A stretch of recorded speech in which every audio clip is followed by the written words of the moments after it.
Hello, it's Julie from Spellbound again, and we're coming towards the final stages of making our lovely landscape-inspired beaded bead tassel. Now, in previous videos we've covered a plain wooden bead with a metal mesh to make a stitchable surface, and we've done the embroidery to create our wonderful top bead. And in the previous videos we've been making our tassel strands as well, inspired by the colours of landscapes. So we've got purple and olives for the misty mountains, we've got blue for water, and we've got greens for the foreground and the foreshore. We're now going to look at what happens above the tassel top bead and how to string it all together. Now, it's not essential, but I think when we've got a tassel top bead this large and a lovely sumptuous tassel strand like that, we need something other than just a plain string of beads at the top. Now, in the case of the Windsor tassel, which features in the Spellbound Beaded Tassels book, I made a woven band to balance out the weight of the tassel strands and the tassel top bead, and this is intended for a large decorative cord, perhaps on a curtain tie back. However, that's not really suitable. This is a very formal look, this is a formal pattern, and it's more formally beaded here as well. This isn't going to be appropriate for our landscape theme, which is much more naturalistic. So instead, I'm going to look at this one. This is the summer tassel, which is made in the same technique as the landscape one we're doing now. And this is also in Spellbound Beaded Tassels. And you can see here, to balance the taper at the top, I've actually added a smaller beaded bead.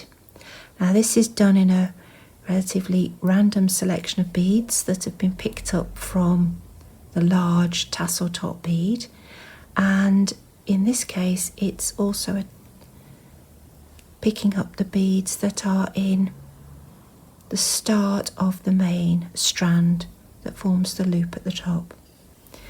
Now, in our landscape theme, we're going to go from the mountains up into the sky, so I've got myself some sky coloured beads, a few beads from this theme as well, and I've got a base bead to make my covered bead for the top.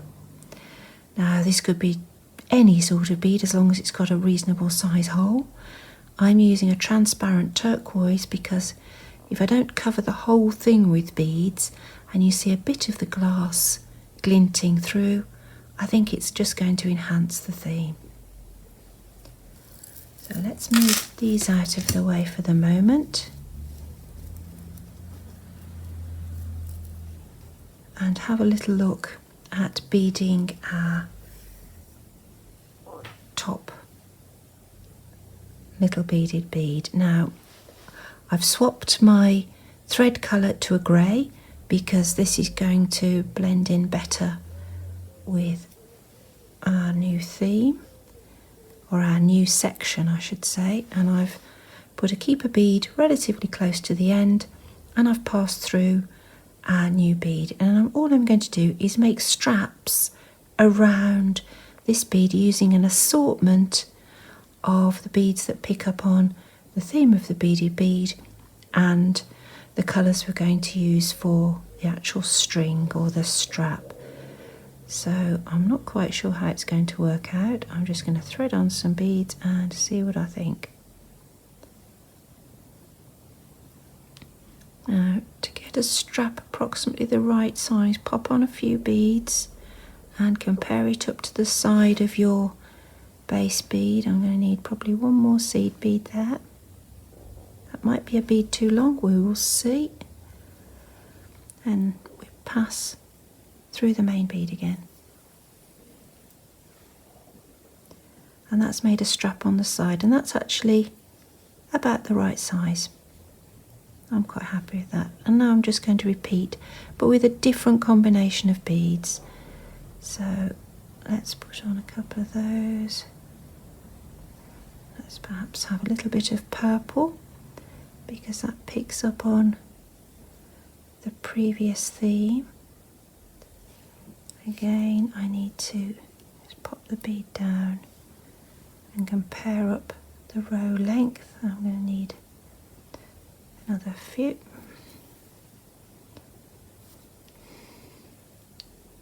And pass through the main beading.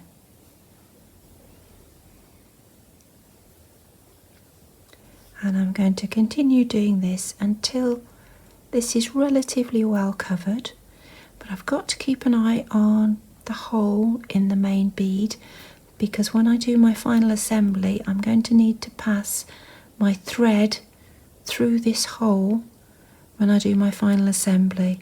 And because everything is so heavy with all of these beads on, I'm going to be using tiger tail or a stranded wire beading thread to do my assembly.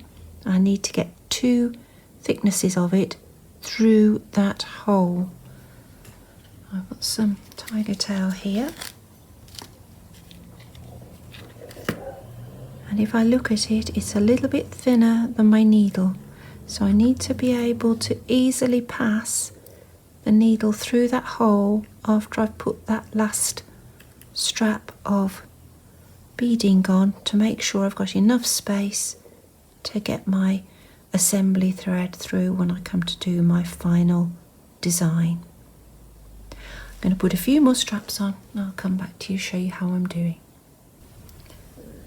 So as you can see, I've added quite a lot more in the way of straps around my turquoise glass bead. And I've just put on an assortment of the blues I'm going to use for the main string, and I've also picked up a little bit of purple from this bead here, and I've picked up a tiny bit of the blue from the top of the tassel strands. And I've put on, I think, probably about 12 strands in total, and I've made sure that everything's pulled up nice and tight. Now it's not completely covered, I can just see the turquoise through, but I rather like that. I could fit on another couple of straps if I wanted to, but at the moment I've just experimented and made sure I can easily get 2 pieces of tiger tail through the hole in the bead still, and I can. So I like the effect. It's going to function well because I can get those 2 pieces of wire through, so I'm going to leave it at that. Now I do know that this particular bead, because there's just one strand of thread running through each strap, these little straps are a little bit vulnerable because tassels do get quite a lot of wear and tear. So I'm actually going to reinforce these straps without passing through the turquoise glass bead that's underneath and blocking up the hole with more passes of thread. So to do that, I'm going to pass down through one strap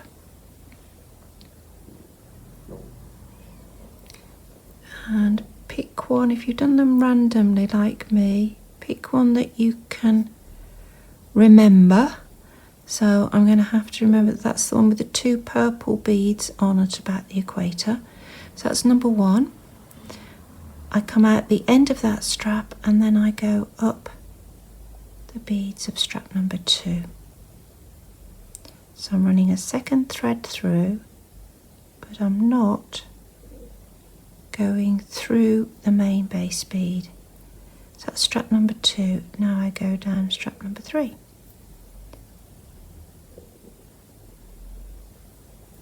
And I'm going to do this all the way around. So that's strap number 3 and coming up on strap number 4.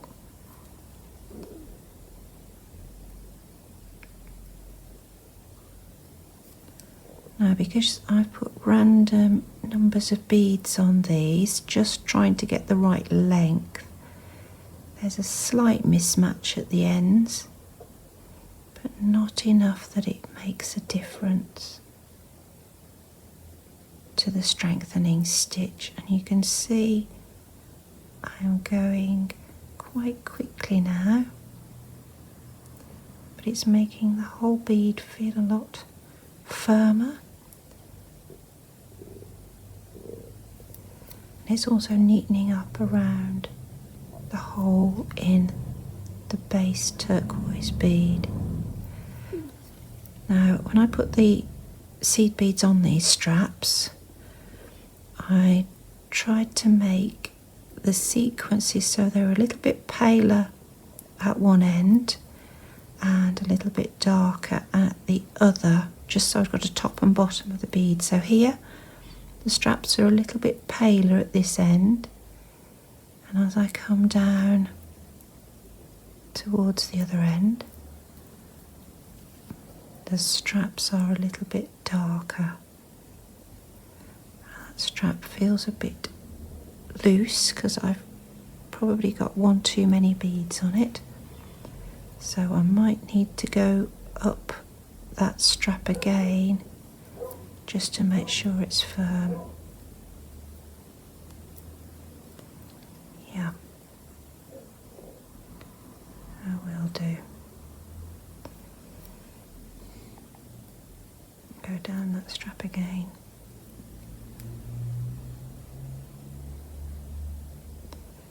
It's all a matter of managing the tension in the thread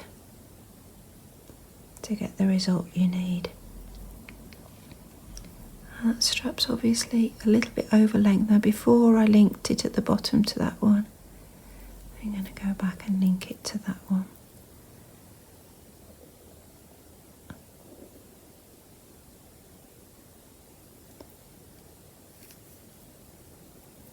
That's sitting a bit better now, but I will return to it later and perhaps put a third pass of thread through it, and perhaps even square stitch a couple of beads to an adjacent strap just to make sure that it's firm, because if it's loose it's more vulnerable and it could potentially snap. So I'm going to continue going around here until I have secured all of the strands for a second time and dealt with that wobbly strap. I'll be back to show you the bead when it's complete. Right, I've been around the bead twice actually with reinforcing stitches going up and down, and it now feels really quite substantial, including that strap that felt a bit over long. Once I joined it to both straps at both ends, it's actually behaving itself quite well. Now I've brought both thread ends to the same end of one of the straps, and I'm just going to finish off the thread ends. And that's just a case of taking off the keeper bead and a couple of knots pulled right down against the work. And I'm going to hide one thread through the beads of one strap, and I will do the same procedure with the other thread end, but I'm going to choose a different strap, an adjacent strap, so that the thread isn't stretched across the hole in the end of the bead.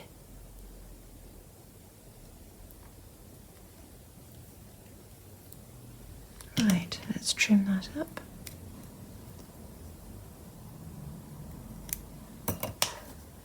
And we've nearly got everything we want for our landscape tassel. The last stage is going to be stringing it all together and choosing a couple of beads just to help bring everything neatly in line.